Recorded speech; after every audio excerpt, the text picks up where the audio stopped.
तुळजापूरमध्ये भाजप कार्यकर्त्यांनी आव्हाडांची गाडी अडवली।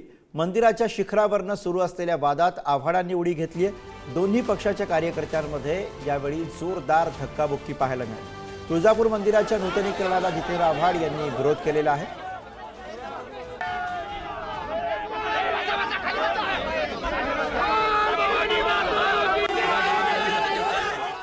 कुठलीही माहिती कुठलाही न पुरावा घेता हे जे नास्तिक लोक आहेत त्यांनी एक मागे क्लिप बघितली असेल तुम्ही, छत्रपती शिवाजी महाराजांची देवी तुळजाभवानी ही दगडाची मूर्ती म्हणून त्यानं वक्तव्य केलंय। हा नास्तिक माणूस जो आपल्या देवीविषयी उलटसुलट बोलतो त्याला अधिकार नाही तर तुळजापूरमध्ये यायचा आणि काही बोलायचा अधिकार नाहीये।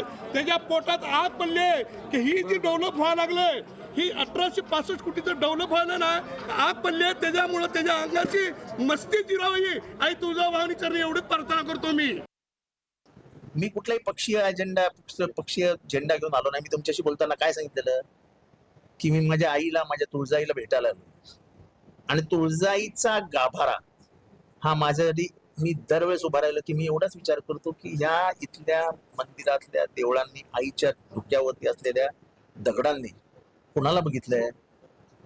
शिवाजी